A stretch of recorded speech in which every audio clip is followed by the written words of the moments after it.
Hi everybody, and welcome to our module on hemolysis basics. In this module we're going to talk about some basic principles of hemolysis. In other modules I will talk about specific causes, but there are certain underlying features that apply to most of the hemolytic disorders. So hemolysis means the destruction of red blood cells by one mechanism or another, and this will cause a normocytic anemia, and that should be fairly easy to understand. If you have a collection of red cells and you begin to destroy a select number of them, you will get fewer red cells, meaning you will have an anemia, but the red cells won't be changed in size, so therefore it will be a normocytic anemia. So a normocytic anemia has an MCV of about 80 to 100, and there are two general mechanisms by which you can develop a normocytic anemia. The first is underproduction by the bone marrow. These are called non-hemolytic anemias, and there are a number of reasons why the bone marrow can underproduce red cells, and I talk about all of these in other modules. In this module, we'll focus on the hemolytic causes of a normocytic anemia. These are all situations where you have increased destruction of red cells by one mechanism or another. One common way to categorize the hemolytic anemias, in a way that you will see in many textbooks, is to lump them into those that are extrinsic versus intrinsic. So what do we mean by this? So a hemolytic anemia with an extrinsic cause is caused by something outside or extrinsic to the red cell, and there are generally three things that do this. This can be caused by antibodies. It can occur due to mechanical trauma, for example, if the red cells have to traverse very narrow blood vessels, or it can be caused by something that infects the red cell. This is an external cause. It's a pathogen that has gotten inside the red blood cell, caused an infection, and that has led to hemolysis. Intrinsic causes, on the other hand, of hemolytic anemia are causes that are due to something intrinsic to the red blood cells. In other words, something that is a normal part of the red cell that is failing to do its job. And this generally happens when there's failure of either the membrane, the hemoglobin, or an important enzyme. So for example, hereditary spherocytosis is the classic membrane-caused hemolytic anemia. A G6PD deficiency is the classic hemolytic anemia due to an enzyme deficiency. And then in many hemoglobinopathies, including sickle cell anemia, there's abnormal hemoglobin, and this leads to hemolysis. And those are all intrinsic causes of hemolytic anemia. So if we go back to our breakdown slide of normocytic anemias, we can now group the hemolytic anemias into those with an intrinsic cause versus those with an extrinsic cause. And I have separate modules on both of these two types of hemolytic anemia. So I told you before that hemolysis leads to a normocytic anemia, and a normocytic anemia is one of the hallmarks of hemolysis. Now let's talk about some of the other hallmarks of hemolysis in terms of lab findings and clinical symptoms. And another hallmark of hemolysis is an elevated plasma level of LDH. LDH is lactate dehydrogenase. If you've watched the biochemistry module on glycolysis, you know that it is a glycolysis enzyme. It converts pyruvate into lactate. Shown on the screen is the terminal portion of glycolysis where phosphoenolpyruvate is converted to pyruvate. Now many cells will convert pyruvate into acetyl-CoA, which will enter the TCA cycle, which will then generate energy using oxidative phosphorylation. But red blood cells lack mitochondria, so they cannot perform oxidative phosphorylation, so they convert lots of pyruvate into lactate. This means that they have lots of LDH inside of the cells, and this will spill out of red blood cells when there is hemolysis, and this will generate a high plasma level of LDH in the setting of hemolysis. Another hallmark of hemolysis is an increased number of reticulocytes seen in the peripheral blood. Reticulocytes are immature red blood cells. Usually they constitute about 1 to 2% of the red cells in the peripheral blood. However, an increased reticulocyte count will be seen in hemolysis, and in fact it's a hallmark of hemolysis. We'll talk in a minute about how you can use the reticulocyte count to distinguish hemolytic anemia from other causes of normocytic anemia. But just so you understand how this happens, when there's hemolysis, an anemia develops. This leads to increased EPO production from the kidneys, and that stimulates the production of reticulocytes in the bone marrow. Some of them will spill out into the plasma, and you will see an increased reticulocyte count in the peripheral blood smear. So an increase in the reticulocyte count seen in the peripheral blood is a normal bone marrow response to anemia. This makes the reticulocyte count a very useful blood test in normocytic anemias. Like I told you before, normocytic anemias may occur due to underproduction by the bone marrow or increased destruction from hemolysis, and the reticulocyte count differentiates between these two causes. A normocytic anemia with a low reticulocyte count means underproduction by the marrow. A normocytic anemia with a high reticulocyte count means increased destruction, such as you can see in hemolysis. If we go back to this slide showing the two general causes of normocytic anemia, all of these over here, the non-hemolytic anemias, will have a low reticulocyte count. All of these causes over here, the hemolytic anemias, will have a high reticulocyte count. Now it would be nice if you could just look at the reticulocyte count and decide whether it's increased or decreased, and then decide whether a normocytic anemia was due to underproduction or hemolysis. But it's not so simple, and that's because the reticulocyte count is reported as a percentage. So under normal circumstances, reticulocytes account for 1 to 2% of the red cells in the peripheral blood. In the setting of anemia, that percentage can rise to 4 to 5%, but to determine whether or not the bone marrow is responding appropriately, you need to correct that percentage for the degree of anemia. Let me explain. Let's look at these numbers on the bottom of the screen. So imagine a patient has a normal hematocrit of 45 and a normal reticulocyte count of 1%. Now imagine that patient develops a marked anemia with a hematocrit of 11. Well, the reticulocyte count will rise simply by virtue of the fact that there are fewer red cells. In other words, even if the bone marrow doesn't produce any more reticulocytes, the reticulocyte percentage will go up because there are fewer red cells. So what you need to do in order to determine whether the bone marrow response is appropriate is you need to correct the reticulocyte count. So in order to correct the reticulocyte count, you take the percentage, 8% in this example, and you multiply by the anemic hematocrit divided by a normal hematocrit, so 11 divided by 45. This gives you a reticulocyte count that is corrected to 2%, and this is very low. This is an inadequate bone marrow response. So even though the reticulocyte count increased to 8%, that was not sufficient, and the bone marrow is not responding appropriately. In other words, for a hematocrit of 11, you should have a very, very high reticulocyte count, and a reticulocyte count of 8% is not really that high. And I've summarized this right here. If the corrected reticulocyte count is less than 2%, this suggests inadequate bone marrow response to the degree of anemia. Sometimes you will see the reticulocyte count corrected even further and converted into something known as the reticulocyte production index. This number is based on the fact that normal reticulocytes circulate for about a day. However, in the setting of a marked anemia, reticulocytes can be released prematurely, thus they can live longer and circulate longer, so the RPI corrects for the longer life of reticulocytes in anemia. So in order to calculate a reticulocyte production index, what you do is take that corrected reticulocyte count I showed you on the last slide, and you divide by a maturation time. And this table shows commonly used maturation time. So for a hemoglobin of 15, which is normal, the maturation time is 1. If the hemoglobin falls to 12, it's 1.5. For 8, it's 2. And for 5, it's 2.5. So by using these numbers right here, you can then calculate a reticulocyte production index. And if the RPI is less than 2%, that suggests bone marrow failure as well. Another hallmark of hemolysis is an elevated level of unconjugated or indirect bilirubin. In the GI module, I talk extensively about bilirubin. Here we're going to approach bilirubin from the hematology point of view. So when there's hemolysis, heme is released from hemoglobin and it's metabolized into bilirubin. Initially, it's made into unconjugated bilirubin, which is not water-soluble and travels in the plasma bound to albumin. The liver will conjugate bilirubin into a water-soluble form that can go out in the bile.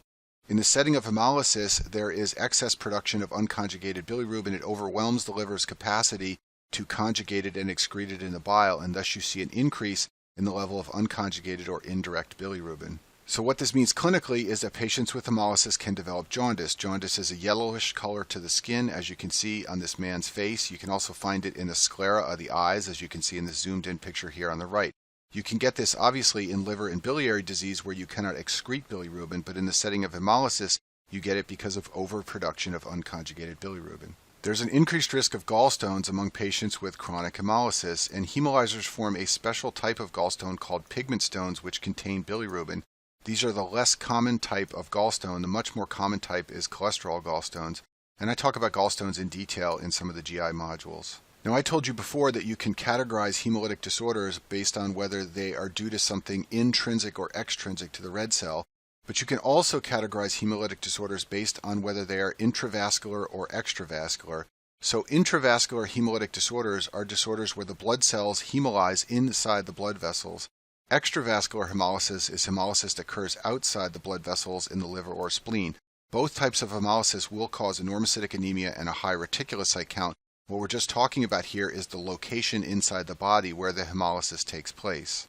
So let's talk about extravascular hemolysis first. Recall that the liver receives a very large portion of the cardiac output. So if there are lots of severely damaged red blood cells, the liver will remove some of them. However, the much more important organ in terms of extravascular hemolysis is the spleen, and that's because the spleen's job under normal circumstances is to remove damaged red blood cells. So in the setting of a hemolytic disorder, the spleen can start taking more red cells out of circulation than normal.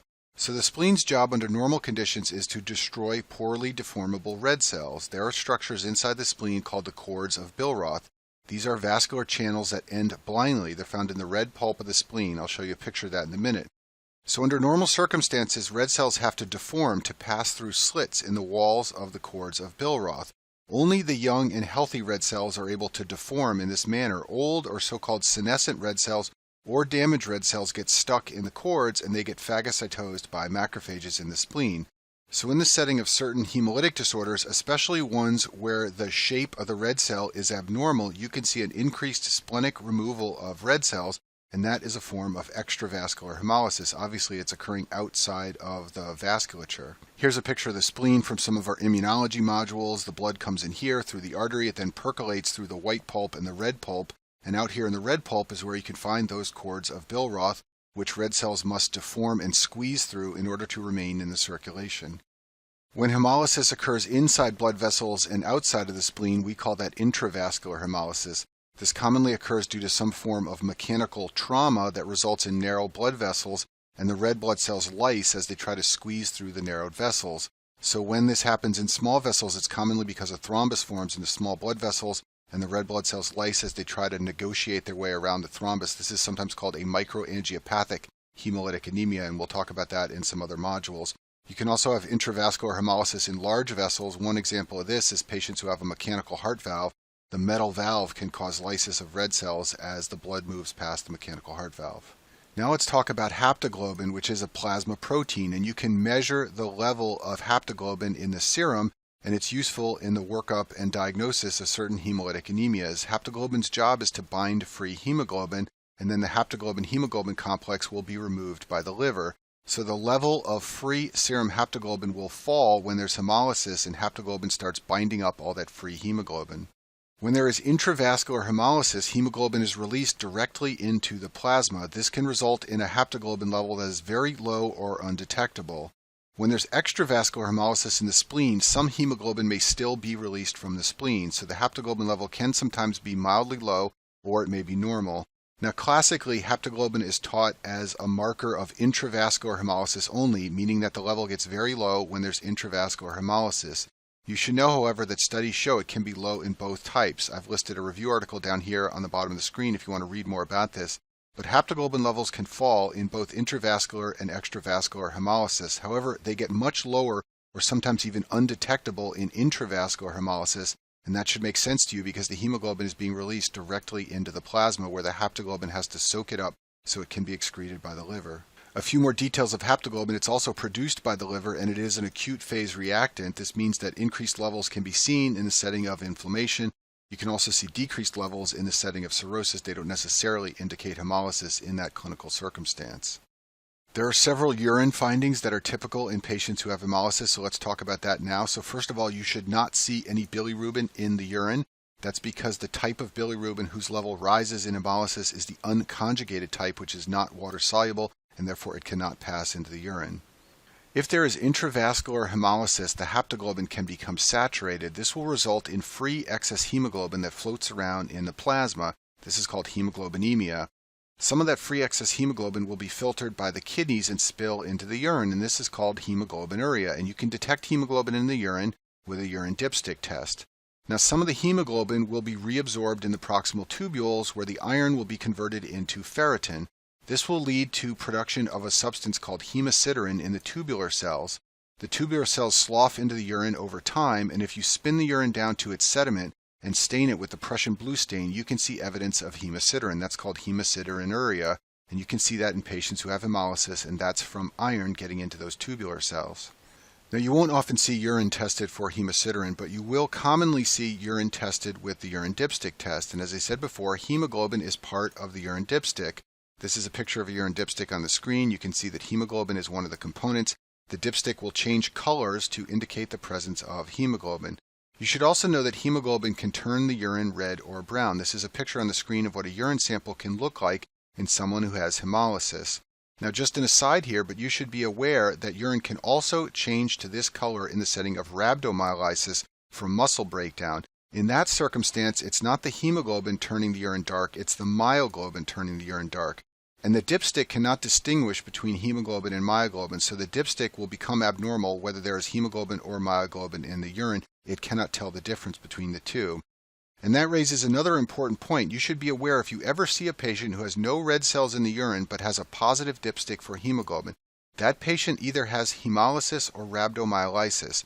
Often when patients have hemoglobin in the urine by dipstick, they also have red cells. It's because they're bleeding into their urine. However, if you see an absence of red cells but you see evidence of hemoglobin by the dipstick, it means that either the patient has hemolysis or they have rhabdomyolysis. Most of those patients will have dark urine like is shown on the screen here. So this slide summarizes the classic findings of a patient with hemolytic anemia. They will have a normocytic anemia with a normal MCV. The LDH level will be high. There will be a rise in indirect bilirubin, which can lead to jaundice. There will be an increased reticulocyte count, and the haptoglobin level will be low. It will be much lower or undetectable in patients who have intravascular hemolysis. And then on urine testing, you will find evidence of hemoglobin and hemosiderin if the hemolysis is intravascular. The last topic I want to discuss in this module is parvovirus B19. This is a viral infection that is especially dangerous to patients who have chronic hemolytic anemia. Parvovirus B19 is a DNA virus and it replicates in red blood cell progenitor cells and it leads to decreased erythropoiesis. Now in healthy patients who are infected with parvovirus B19, the red blood cell production returns to normal in 10 to 14 days. Usually they have a very mild anemia or no anemia at all.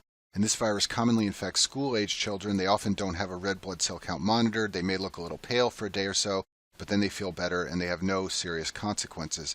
However, patients with chronic hemolysis have chronically increased red blood cell turnover, and they depend on their bone marrow to crank out red blood cells in order for them to avoid a severe anemia.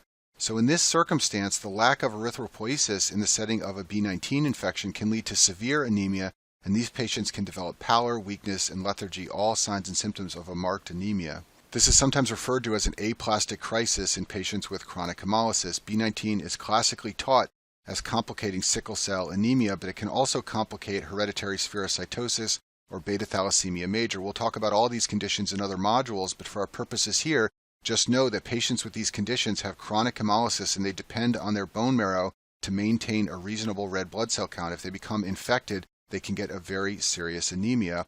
And the classic scenario is for a patient with one of these chronic hemolytic conditions to present with a worsening anemia and a low corrected reticulocyte count. This is one of those circumstances where correcting the reticulocyte count is very important because the anemia can appear to just be a worsening of the hemolysis from one of these conditions. However, when you correct the reticulocyte count, you will find that it is inappropriately low.